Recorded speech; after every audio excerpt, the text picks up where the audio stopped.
tonight on the Synchronauts, we're going back in time. To when?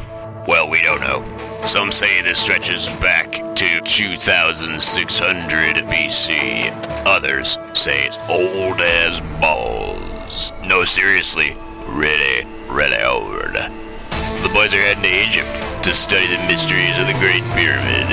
I know I want to touch it. I want to touch the paw of the Sphinx. Don't you? After that, the boys head back to the future. That's right, to the glorious 1980s. There they dive into the erection of a mysterious granite monument said to be the commandments of the New World Order. Could this be a how-to guide written by a big purple guy wearing a fancy glove adorned with a sparkly stones?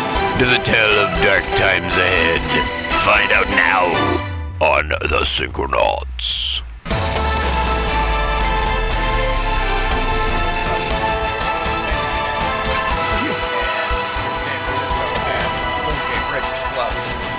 That's pretty awesome. And in 5 minutes, you play as all the Avengers. Whoa, really? Wait, yeah. Is it a squad-based game? No. Just the first level is like that to set you up for the gameplay. Interesting. So they give you a taste of each one. Oh, okay. And then you go into individual stuff. That's pretty cool. Yeah.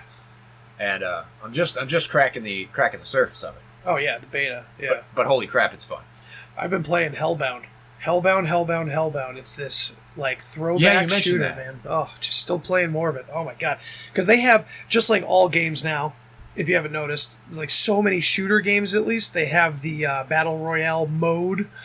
A lot of different games have it. Call of Duty has Warzone now. It's all the same thing in different games. Basically, it's... You're more the shooter online guy. Yes. I don't really play shooters. True. Well, so this model is pretty simple. It's just basically like, you enter an arena with a bunch of other people. That's one case where the map starts shrinking and you get less and less room to attack each other. It's just crazy stuff. But then there's another form of it called endless, basically. So this game has endless, and you just fight hordes and hordes and hordes and hordes and hordes of bad guys. And it just gets more and more and more intense. And you get more and more weapons, more and more power-ups, and jump more and more. It's fun. It's a lot of fun. That sounds exciting. Yeah. It's a good way to settle down at the end of the day. I mean, the last shooters, I picked up Halo Guardians, played a couple of minutes of that. Yeah. And weirdly, it was too slow. Remember how I watched you play some Doom Eternal, and I was like, well, this is too fast. Yeah. And then I'm like, Halo will be great. Because I played Halo like years ago, and then I picked this one up, and I'm like, oh, God, it's so sluggish. Yeah, well, I will say I got the Master Chief Collection on PC, so it's like all the old remastered versions of Halo and Halo 2 and Halo 3, and it's pretty fast from those games. The 2 and 3 were especially very fast. It's pretty cool. But but you as a Doom player, Doom, Halo is certainly slower. It's definitely slower than Doom. Yeah, but Doom is slower than Quake. There's a lot of speed is definitely a characteristic of the old style arena shooters and stuff like that. But it seems like some games are picking it back up now because Doom's back. Like this Hellbound game, you go insanely fast through the levels. And if you drop it by like 2 miles per hour versus Doom Eternal, I'm in. Yeah. That's perfect. Yeah, exactly. Yeah, and I think Doom's 2016 was a little bit slower than Eternal. And I remember when I was playing Halo 2, I played a lot of Halo 2. And yeah, Halo 2 is amazing. That was, lots of fun. And I feel like that was pretty fast-paced. Dude, I could show you the remastered Halo 2 on here afterwards if you want. It's so insane. I liked playing the Arbiter and that sword, the energy sword. Yeah, that was good. Yeah, apparently the new Halo got pushed back till 2021, and they gave a bunch of reasoning, but I think it's because I guess there was a lot of backlash about the graphics when they unleashed their first little teaser for it on the new Xbox system that's coming out for holiday this year. And everybody freaked out. Everybody's shitting all over it. It's like, come on, just give them a break. If you guys called them out on their graphics, maybe they're going to take some time and make them look nice, make them look better. Because it didn't. It did not look like a next-gen game. It was kind of a disappointment in that realm. It looked fun, the new Halo. Fair enough. Yeah. Yeah. I'm still thinking about it. Still thinking about an Xbox. Where it's at is Witcher. The fucking Witcher guy. The fucking Witcher Witcher guy. You know, dude, that game's fucking good, dude. You know, you're running around helping out that Geralt guy. You know, doing these missions, riding horses, fighting things. Getting some clams. Repairing your swords. Always repairing your damn swords. Repair your fucking sword, Yeah, guy. but you know what? I forgot. What are we supposed to be doing I here? think we're supposed to be talking about... We got a little bit of pyramids going on. Yes! The Synchronauts are going to talk about the Great Pyramid. Yeah. So, I went deep. I went deep into a lot of different sources for this. How deep? Balls deep. Most likely. Can you describe it in meters? Oh, I could describe it in cubits, Adam. Cubits! Yes. Jeepers. I got a lot of interesting information. So growing up, I always loved Egypt. Ever since 3rd grade when I learned about it, I wanted to go to Egypt. Still do. Still want to. Me too. I actually know a person that moved here from Egypt about 6 years ago. Oh, yeah? Yeah, and I'm always like... What part of Egypt? Anywhere near where we want to go? Yes. That's awesome. Like he's like 30 minutes from the pyramids. No shit. In his home. I can't remember what town he said it was, but... Who knows? Yeah, that's pretty but crazy. He's super close. Always saw them, like, growing up, and, like, as if it was just natural. That's you know? awesome. I want to touch his skin. He goes back, like, every 2 years. Oh, that's awesome. And I'm like, I want to go with you sometime. And to him, it's normal. It's like, whatever, it's in my backyard. Well, he says that it's safe if you're a native there, just because of the political climate. Oh, yeah, it's But insane. if you don't go with a guide or someone that knows where to go and where not to go, you are screwed. Right, yeah. I mean, that's why we get to listen to all the experts talk about their travels, because they spent years dealing with visas and getting into weird situations and everything. But I have heard good results from a lot of the researchers. I've also heard that security around the pyramids and the Sphinx now is super constant. You can't actually go near them, really. It depends on who you are, and I guess there are channels that certain people can follow and gain access. I'm sure with very expensive permits through the Egyptologists and stuff like that, and the Egyptian government. And I've heard at nighttime they have like aggressively armed guards. Right after sunset. Well, Zahi Hawass is no longer. What is it? The Minister of Antiquities. He's gone from that position. So I don't know anything about the new guy, but he was notorious for closing things off to the public and closing things off to researchers and giving people a really hard time about it. And there's people that come to his defense sometimes, but for the most part, he's been seen, at least from the people I've checked out, to be just like a brick wall. In a sense, in the search for truth, because he's just one of the many authorities that says the history's done, history's written, it's all over. And you said he's the masturbator of antiques? Yes, something like that. He masturbates on antiques. I thought so. It's disgusting. So, I'm going to get into some of these crazy facts, and some of them you may be familiar with, some of them you may not be. For me, it was that for the longest time, I remembered hearing something weird about the pyramids. It was probably just Orion's belt. The connection to Orion's belt. I remember hearing that. Early. Yeah, early on. In public schools, no less. Right. So that's like the tip of the iceberg that's like, yeah, we can throw that out there. That's no problem. But like, I had no idea the depth of how crazy the Great Pyramid is in Egypt. It's so insane. 130 granite blocks had to be moved 500 miles, each weighing between 12 and 70 tons. Oh, I know how that happened. The Sphinx dragged them. Before the Sphinx was turned to stone. Yeah, of course. Before the Sphinx was turned to stone by Medusa. Oh, that's it. Yes. It's just a snake lady. Yeah. It's always just a snake lady. Easy. So that's the crazy part about these granite blocks, is that they were up at that top chamber. So they were up. They had to be lifted 210 feet. How the fuck did they do that? There's no good theory. So we're going to get into how the Egyptologists actually still don't have a clue. Perhaps they used Vimanas. Ancient spacecraft. Yeah, So yeah, the upper chamber is perfectly vertical and horizontal with a precision that actually overshadows modern tolerances.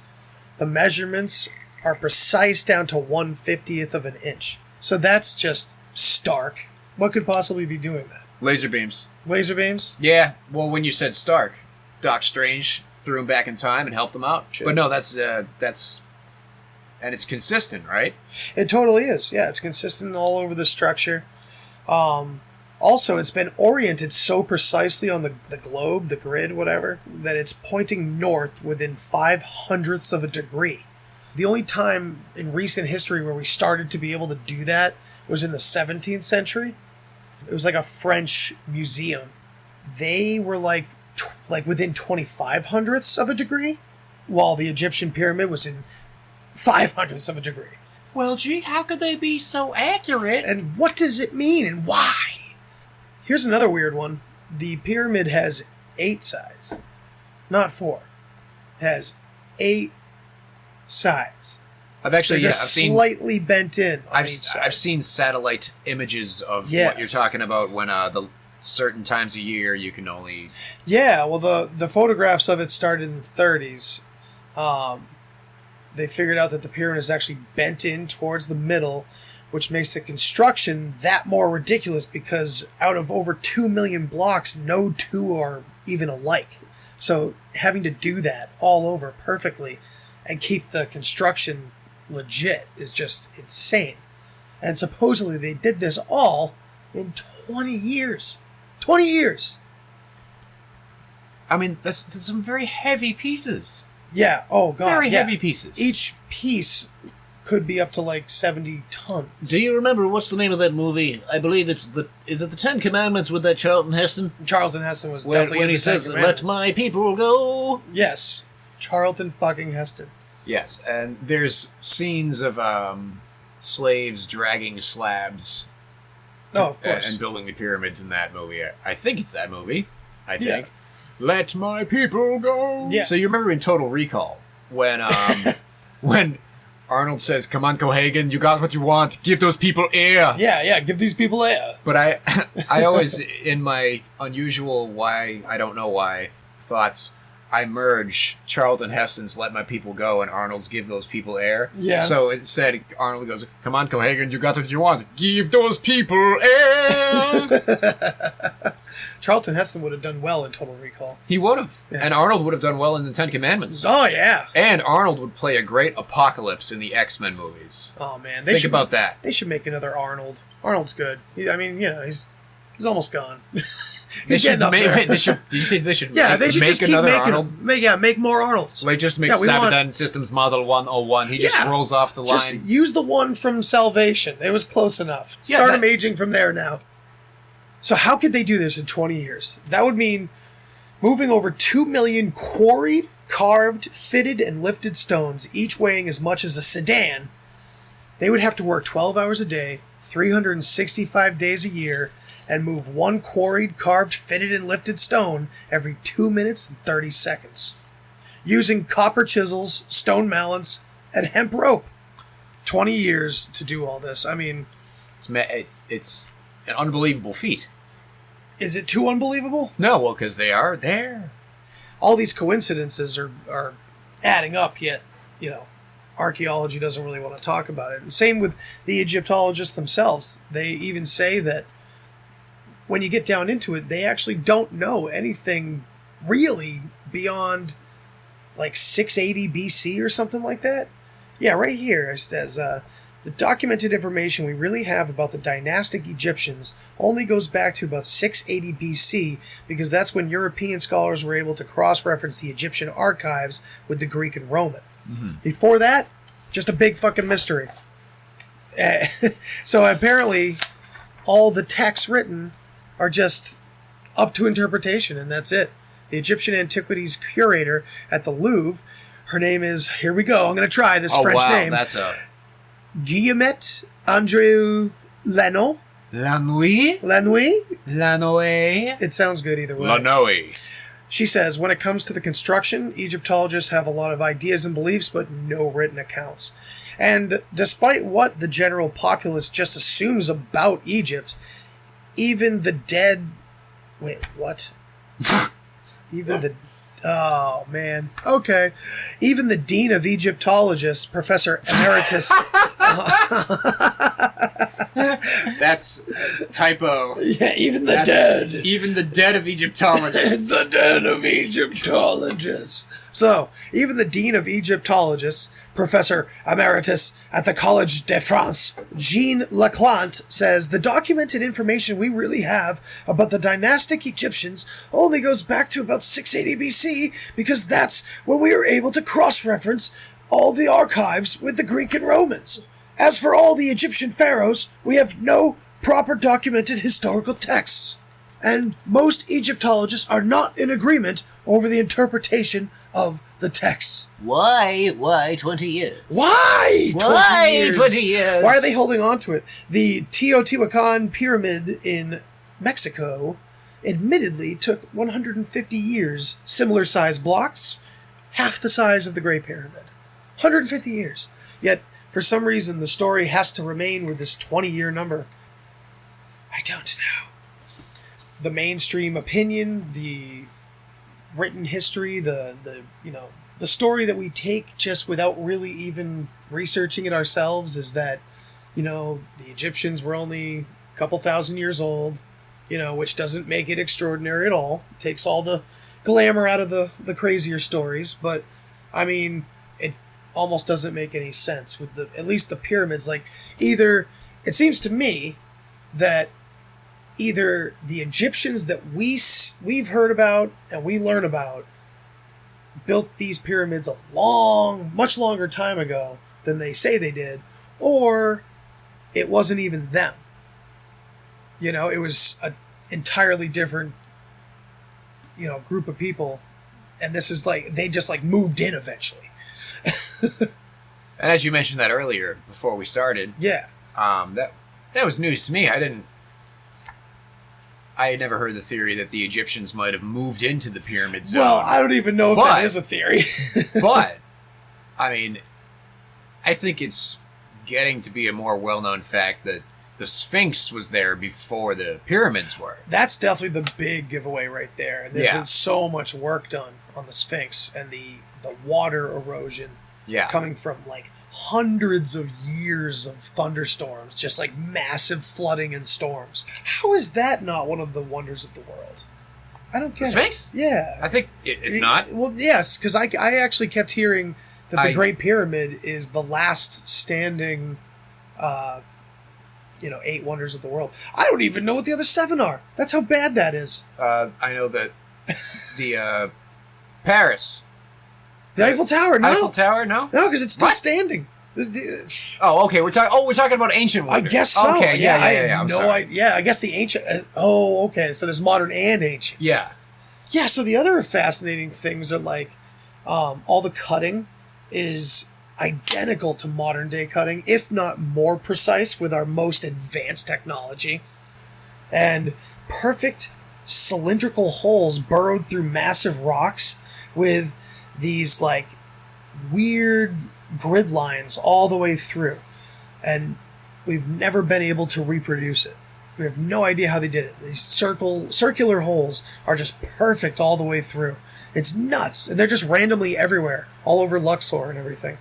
Now I want to get to the craziest shit that I've found, and that's where we introduce this guy named Chris Dunn, expert engineer who designs high precision machines.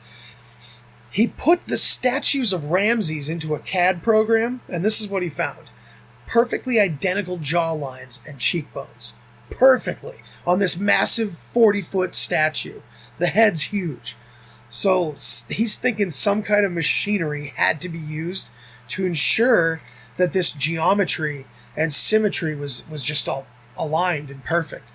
It's crazy looking at this huge statue because they were supposedly carving this out of stone with copper tools. Yet how did they make both sides?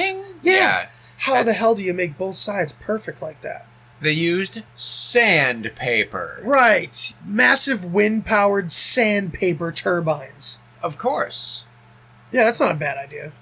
It wasn't aliens. Definitely not aliens. Probably sandpaper. The aliens actually were up there doing the carvings with the sandpaper. Yes. And that's why they're so beautiful. They came from so Planet precise, Rose. So, what else? A perfect circle conforms to the sides of the cheeks. But the cheeks are 3D, so I guess that's even crazier. Like the fact that you can look like head on to this statue. And these perfect geometrical circles can be placed and lined up with the curvature on each cheek from the front. Yet those cheeks are sculpted, like cheeks in 3 dimensions. So they somehow made a perfect view of the face, like head on, that's also 3-dimensional. That's wild. I can't imagine they did this with the stone tools. Absolutely not. And the thing is you look into the archaeology, they're literally admitting that they don't know either. There's only theory. So here's the most insane shit right here. Using cubits, which is 1.86 That's feet. why you mentioned cubits. Yes. So if you take the vertical diameter of the Earth and divide it by 25 million, you get this exact amount, 1.86 feet. Each side is 365 cubits long. Oh my goodness, it's a year. It's a year. Length and width are fractions of the exact latitude and longitude of the equator, which means, scaled up, the Great Pyramid is literally in correspondence with the circumference of the Earth and with the radius of the northern pole to the equator. It's like a perfect scale model of the Earth.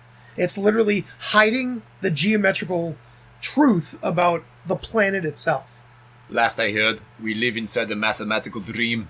Yes, it's the Matrix. It is the Matrix. Did you hear they're making a new Matrix? Is that true? Is that real It's life? a sequel. Or is that another Matrix? Am I inside the Matrix believing that there's another Matrix? You can actually look up the filming of it. So it is happening. Scenes. Keanu Reeves and Carrie-Anne Moss are actually both My goodness. reprised. What do you mean a sequel? They're because of the they're just like redoing Reloaded? I think it's actually a prequel. Remember when Neo's talking to the architect in that room of TVs and he's like, "You are the sixth incarnation of the one." Right. So I think it's a previous Matrix. It could be just because the footage that I saw filmed is like Keanu Reeves on the back of a motorcycle, Carrie-Anne Moss is driving, but Keanu's got his beard and his long hair. He's not trimmed like Neo. Interesting. His character seemed to die and martyr itself. That's true. In Matrix Revolutions. Well, maybe it's going to be the incarnation of the one that comes after the trilogy. Because think about it. At the end of the Matrix, it's the engineer, the architect, and the Oracle. And they get together, and basically they're like, "What's going on?" Okay, so I think it's finally over. I think they can finally be settled and civil. Yeah. And the Oracle says, like, "I think we'll see him again." Yeah. Here's another one. Using the location of the Great Pyramid as a coordinate, which is 29.9792458 on the Earth.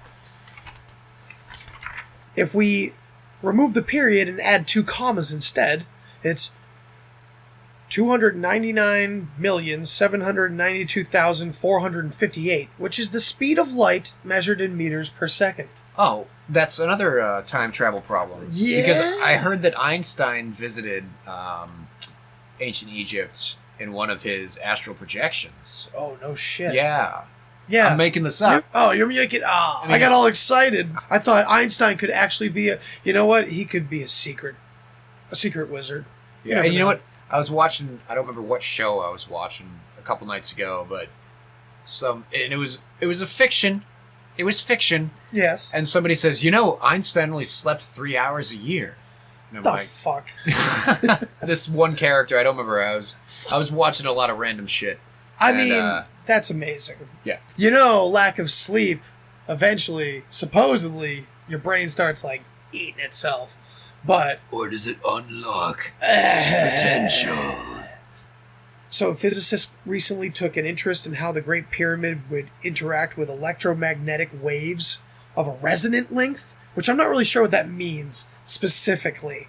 But I'm finding the idea of frequencies and electromagnetism and these kind of ideas popping up more and more, almost like a unifying field of like all the weird. The more you try and learn about the origins of the pyramids, like even still, I was telling you my friend who grew up in Egypt. Yeah. He talks about, he's like, yeah, it was, slaves. I'm like, like even local politics and local schools teach slaves dragging really heavy stones. Yeah. It's ridiculous. And there's going to be people listening to this being like, yeah, that's exactly what it was. Well, that's exactly what we hear in our textbooks. And and it's definite in the textbooks. That's what we believe. That's what we give you. And you know what they say, that history is written by the winners. That's all it is. It's just his story. It's what the folks want you to know. So our history... But it doesn't mean it's necessarily true. Yeah, our history is just the perception of the most current, global winners. They're the most popular kid. They got all the answers. They got all the stuff. And they can say whatever they want. So tell you they don't have answers, they have ants in their pants. Yes. That's all they have. And they're fire ants. Fire ants in their pants. And they're nibbling at their kneecaps. So yeah, that's kind of what I got on the pyramid. I mean, there's more. There's fucking more. A great documentary to check out is Revelations of the Pyramid on YouTube. That was awesome. It's like 2 hours long. So if you could stay awake and focus in on all the numbers and all the information that was coming into my brain, it was pretty wild, man.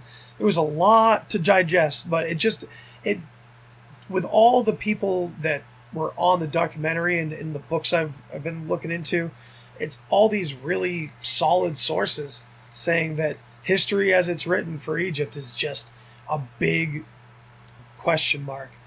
And you say if you can stay awake for 2 hours. Sometimes, I mean, maybe you should watch it with your morning cup of coffee, huh? Yeah. Make it Start the day with the information, folks. Yeah, with some weird-ass information. Start Our fellow your day fresh. Synchronauts. Yeah, fellow Synchronauts. Synchronauts? Synchronauts. So, we're going to take a break, and we'll come back with the Georgia Guidestones. It's quite a mystery. Yes. Sort of.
still wandering around in Egypt.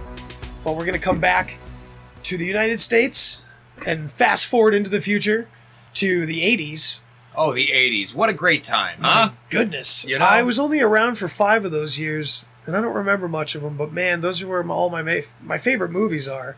And you know, that popular Netflix show, Stranger Things, takes place in those 80s. Oh, it's very know? throwback. Yeah. It's very nice. Tape cassettes. Oh, yes. Ghostbusters. Old cars. Frizzy hair, weird kids with radios. Yeah. Multi-mouthed, weird demon things. And what's the name of that other dimension they go into? The upside. The upside down. The upside That's down. That's right. The upside down. Yes. Because too many other things were taken by previous films. So anyway, let's roll into the stones. The stones. The Georgia Guidestones, located in Elbert County, Georgia. Why are they called the Guidestones? What are they? That's a good question. What are they guiding That is us a very good towards? question. They're certainly etched with suggestions. That's a good band name, huh? Etched with suggestions. Like some shoegazer crap. Shoegazer. Like, you know? Yes. Yeah. So, So suggestions. yeah, suggestions. Yeah. Let's use quote unquote suggestions. So should I speak of the measurements of the monument first before we get into the mysterious etched suggestions? Yes. I think we shall. Yes. Again, it's 19... Again? No, this is first you're learning of the etching. Yes, first. The measurements. Well, wait. We're from the past and the future, so therefore sometimes we get. It's an infinite loop of everything all the time. Yes. The monument stands at an approximate elevation of 750 feet above sea level, about 90 miles east of Atlanta, 45 miles from Athens, Georgia, and 9 miles north of the center of the city of Elberton. Well then. So here's the thing. One slab stands in the center with 4 arranged around it. A capstone lies on top with 5 slabs, which are astronomically aligned. An additional stone tablet, which is set in the ground. The structure is sometimes referred to as an American Stonehenge. Now that's interesting because apparently there's 2 American Stonehenges. At least. There's one much closer to us here. This one sounds a lot crazier. Yeah. I don't know anything about This is them, the really. New Age American Stonehenge. Ah, I see. Okay, all right. Yeah. I mean, it's certainly given it like some way too old school sounding credit to Right, be right. called American Stonehenge. Ah. So again, it's 19 feet 3 inches, made from 6 granite slabs weighing 237,746 pounds Holy in all. shit. Yep.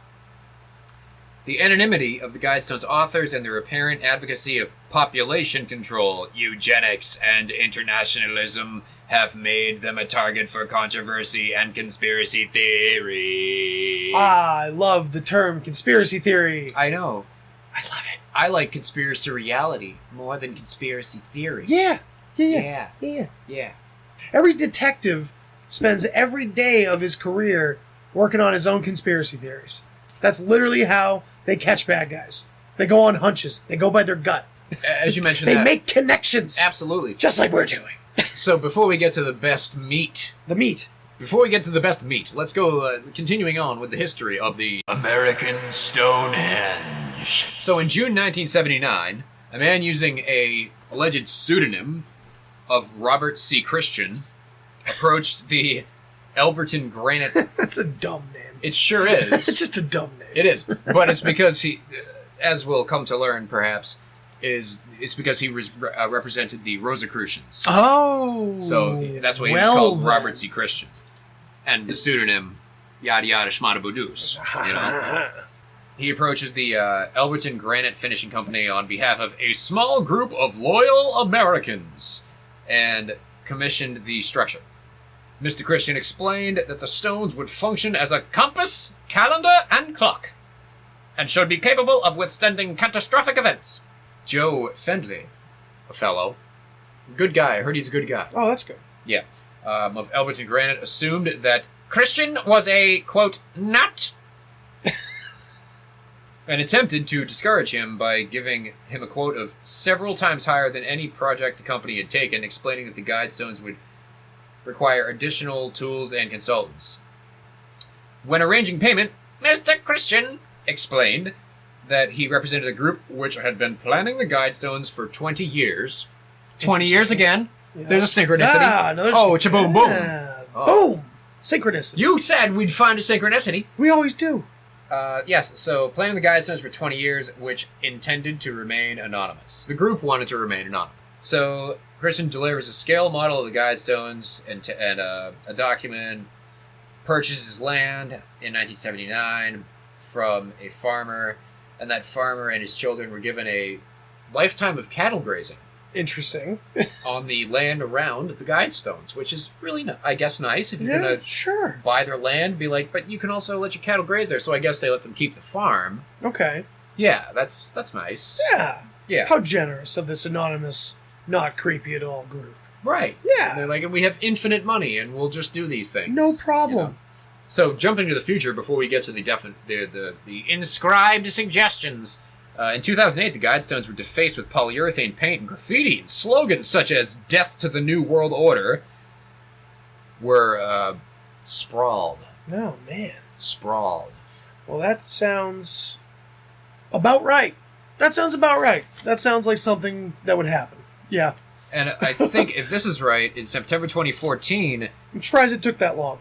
Right. Yeah, that's... I mean, yeah. I mean, well, once the internet's out there, yeah, people can find these things. Right. But in 2014, somebody spray-painted, "I am Isis, the goddess of love." Interesting. So now it's just become a fun place for people to draw. Yeah. That's nice.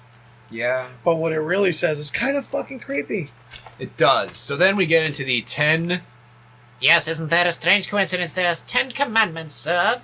And, of course, and otherwise, here are 10 suggestions coming from this American Stonehenge. Ah, yes. New yes. Age American Stonehenge. Ah, the New Age Americans. New Age, age. Here's an interesting part before we even read these in English. A message consisting of 10 guidelines, principles engraved on the stones in 8 different languages. One language on each face of the 4 large upright stones. You gotta check this out on that Wikipedia. Yeah. Even just that little image that's on Wikipedia. You can find so much more if you search on that internet. Moving clockwise around the structure due north, these languages are English, Spanish, Swahili, Hindu, Hebrew, Arabic, traditional Chinese, and Russian. So all these inscriptions are in all those languages. Here we go. Number 1, maintain humanity under 500 million people in perpetual balance with nature. And as we said earlier, Thanos wrote these. Right. Yes, of course. Yes. Number 2, guide reproduction wisely, improving fitness and diversity. It's not a bad suggestion. Yeah, no, not at all. And you Live a healthy life. And you know, there's lots of assholes having too many kids. Oh, for sure. Of course. Yes. You know. Number 3, unite humanity with a living new language. Number 4, rule passion, faith, and tradition, and all things with tempered reason. Okay. So yeah, don't be an asshole. Don't bomb buildings in the names of faith. Yeah. Don't do crazy shit like that. Yeah. I can see that as tempered reason. Yeah. But totally. be passionate about whatever you... Your personal story, I guess. Of course, you know. Whatever defines your existence. Yeah. And you don't impose it on others, you know. Okay, that's interesting. Yeah, I like that one doesn't cause any harm. No, no. Yeah. Number 5. Protect people and nations with fair laws and just courts. Okay, That is excellent. that's pretty good. Yep. That's pretty general. Like, people should do good things. Like, that's kind of what I'm hearing. Number 6, let all nations rule internally, resolving external disputes in a world court. Okay. Okay. Keep it in the country. Yeah. And It's kind of what we do now. that doesn't sound like anything different. No, it just sounds like we keep And then when domestic crime here and international crime we have to deal with on a greater level. Yeah, All right, so no revelation there. not at all. What is... My favorite is number 7. Okay. Love All it. right. Avoid petty laws and useless officials. Okay, but if this is the New World Order, they should be writing laws anyway, so they should not include the petty laws for us to have to ignore. Yeah. Well said. Yeah. Yeah. But I do like it. I mean, it makes total sense in our society right now. Get rid of all the petty bullshit. Like avoid petty laws. Okay, see, like writing them. Don't even. well, write I mean, the I'm petty thinking laws. about like this crap about certain states have you can't have your cell phone in your hand when you're driving. Right. I would Well- like to trust the responsibility of the driver. Well, yeah, oh man, yeah, there's so many issues that involve it. That yeah. It's But I like, mean, do if- we put it back in the hands of the human, or Yeah, hold you their know. hand, And I know hold there's society's hand forever? there's plenty of idiots that can't talk on a phone and drive, so that probably is a good thing that law is out there. Yeah, But probably at the same that. time, you know what I'm saying? Like, there are petty laws. Like, you Oh, can't totally. like you can't put squirrels in your pants for gambling. You know? You can't. Well, according to The Simpsons, back in some time in the 80s or 90s. My goodness. Yeah, Well, that's an outrage. that's a petty law. Or, yeah, that's a petty law, you know? Yeah, I can't go to museums whenever I want to. I found out. Well, because they're closed at night? Yeah, Yeah, well, I don't think that's a good idea. you know what? They should keep their cameras on, and you should be allowed to walk through. And if you do anything wrong, they'll see it on the cameras. They should be Exactly. open 24 hours. Exactly. Just chip me, and if I do something wrong, electrocute me from afar. Right? Just let's live in that society. Oh wait, By that's chip coming. you mean microchipping, or if you I do just want something, Doritos. or yeah, I was gonna say I throw a chip at you Yes. if you do something bad. Right, that would be great. Yeah. That's rewarding bad I behavior. was actually though. seeing Lay's because Lay's are not. I don't like those chips. But if you like Doritos, I'm not gonna I'm throw gonna you go with Doritos. I'm gonna go with the Cool Ranch Doritos. You like those? I'm the Cool Ranch guy. I'm not the nacho cheese guy. Love nachos, but I don't like the nacho cheese Doritos. This isn't important. I don't think I've had a Dorito in 5 years. That's got to change. We got to get you a Dorito. You know what? I'm gonna dip it in ranch. Holy shit! I'm gonna dip the Cool Ranch Dorito in ranch. I think that's a really good And idea. first, I'm gonna put a plate of those Cool Ranch Doritos in the microwave for 30 seconds. I bet if You ever had a hot Dorito? No, I have not had a Do hot it. Dorito. I should. It sounds Yeah. like I should just melt cheese on the nacho cheese Doritos and create nachos. I think you just spoke perfect. I think if I do that, Absolutely we could open a portal to another perfect. dimension. Yeah, I think you're right. All right, that's settled. Number 8 is balance personal rights with social duties. Okay, all right, yeah.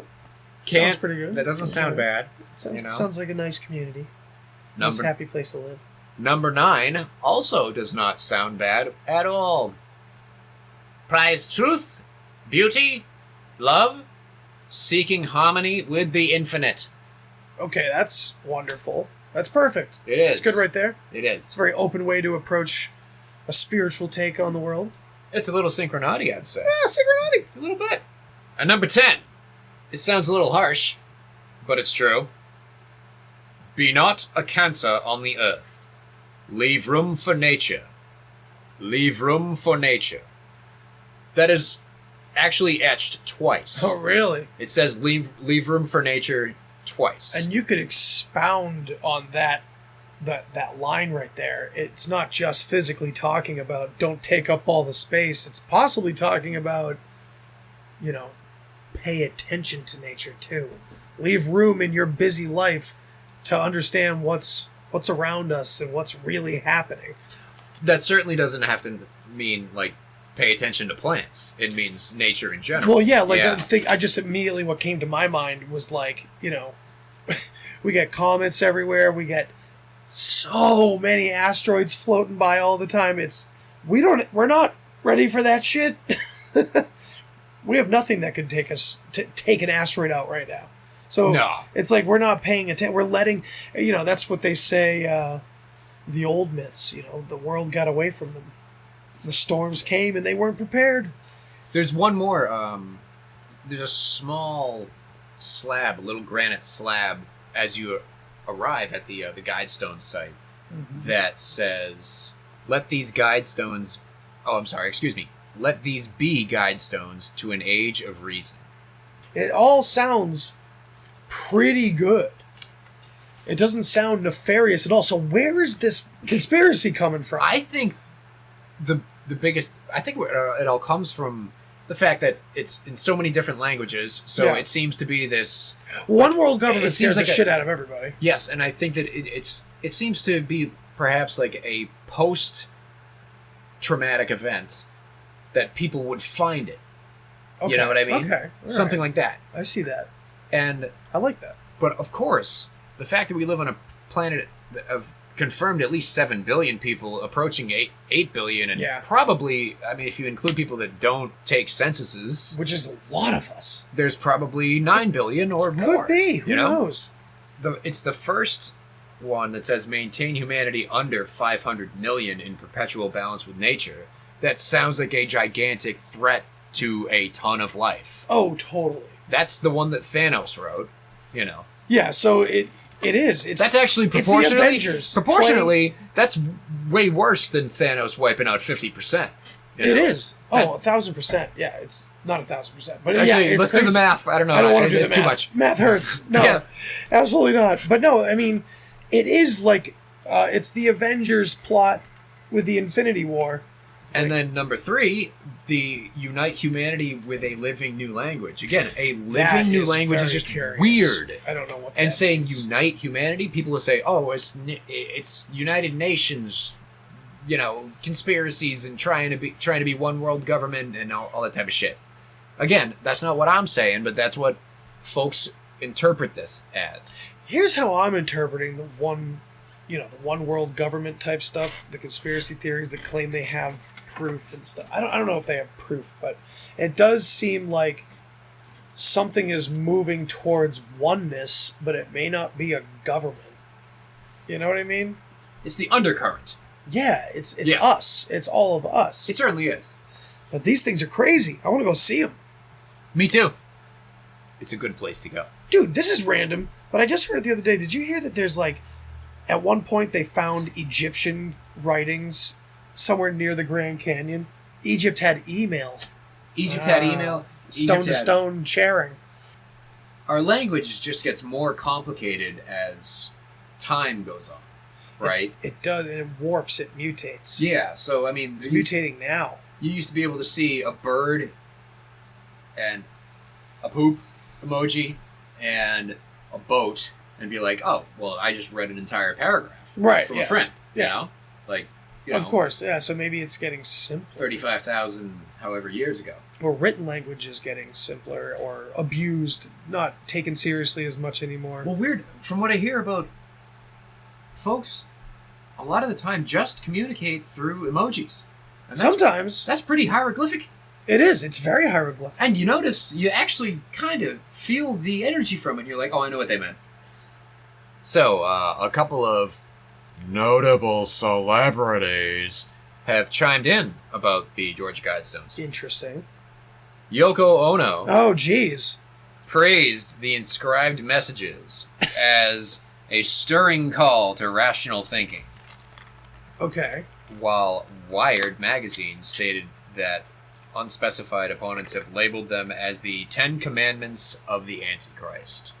I've heard that. I think that was one of the first things when you told me you wanted to do this topic. I looked it up and I saw some quote like that. Yeah. I still didn't even look at the commandments. I wanted to hear them from you first. And they don't sound satanic. They don't. I'm not sure where that's coming from. Aside from that, perhaps forgetting a 0 on number 1. Oh, they forgot a 0. Oh, I mean, 500 million is not a lot of people. Yeah, in that. the 80s. Yeah, it's You know? Yeah. That's a bit much.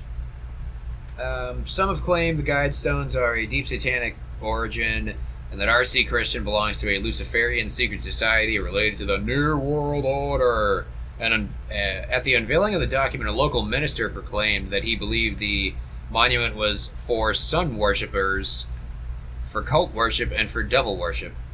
Others have suggested that the stones were commissioned by the Rosicrucians, as we mentioned, with conspiracy theorist J. Wiedner.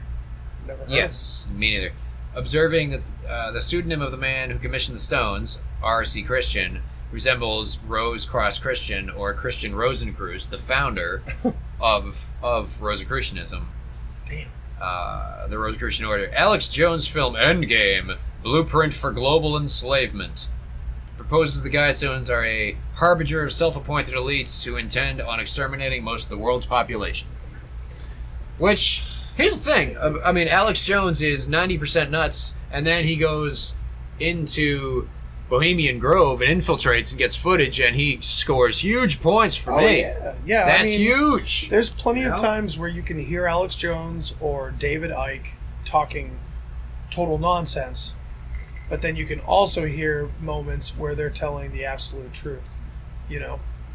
I mean, I think the problem with what we would call conspiracy theorists is that a lot of them, they start off with the same information as somebody else that could be more credible, but then they take it in a direction that no one else has, and they're just pushing the limits. They're just trying to get something together. But instead of, it seems like they get a little self-righteous about it, and it becomes about their theory and their theory alone. And I think the better thing to do is really step back and look at how all these theories connect. All these people that are clearly really passionate about finding the truth, and they all seem to start and collide with each other on the same points, you know, but then they go off on tangents of their own. I would like to say that I shouldn't have said Alex Jones is 90% nuts. I would call him actually only 50%. Yeah, I mean, he's done some nuts, crazy, batshit stuff. Yeah. But at the same time, he also says a lot of things that make sense. It's what he and David Icke say a lot of times is like kind of like the skeletal work of the real story that's going on. You know what I mean? David Icke goes off onto 12-foot lizard people. Alex Jones goes off on many different crazy tangents. Mm-hmm. But it's weird. The more stuff you read, man, the more stuff you look into. I don't know how deep it goes. It's crazy. Crazy. This year, this 2020, this Guidestone shit. It's like, I don't know. It would be nefarious if I don't know, they try to kill us off with coronavirus. Is everyone still alive when we release this episode? We're going to release this to a wasteland. Oh, dude. My God. Let's not even put that out into the universe.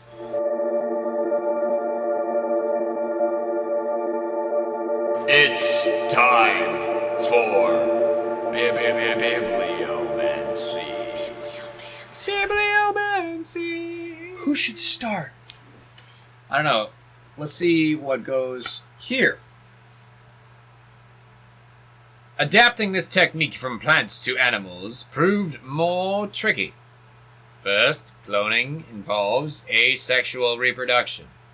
In animals that reproduce by fertilizing an egg with a sperm, the reproductive cells, parentheses, egg and sperm, close parentheses, differ from all other cells in that they do not contain all the pairs of chromosomes, parentheses, which carry the genes as on stems, parentheses, but only one set each, period. That has nothing to do with the episode. Bibliomancy's fail. That was from Genesis Revisited by Zechariah Stitch. Ooh. Good book. Alright, ready? Let her create a primitive worker, and let him bear the yoke. Let the worker carry the toil of the gods. Let him bear the yoke. So that's interesting. I like that. That's What's that from? That's from Zechariah Sitchin as well. The Wars of Gods and Men. And he's probably lifting this right out of Sumerian text. The Egyptians and the Sumerians have lots in common, because Enki from Sumer was Osiris from Egypt. Same character. So now that we have Manced the Biblios... We have Manced the Biblios. Do you have any music or film or watchings to recommend? Well...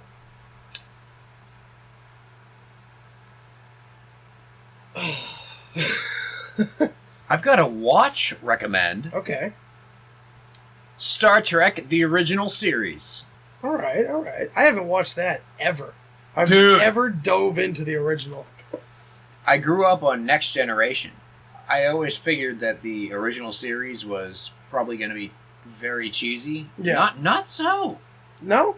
No. Some of it's, like, from the clips I have seen of, like, the famous one of Kirk fighting a green monster or something. And they throw a boulder that's made of styrofoam. Yeah, it's pretty rough. But the times, I mean, it's pretty freaking old. The stories are fabulous. Yeah, that's cool, man. And that's it's awesome. You know, you can get it on Hulu, you can get it on Netflix, you know. I've heard The Wrath of Khan is like one of the most worthwhile movies to ever watch. Funny If you're a story sci-fi about that fan. movie. I started watching Wrath of Khan like a month ago. No shit. And a couple of original series characters get captured by Khan in like the first 15 minutes. Mm-hmm.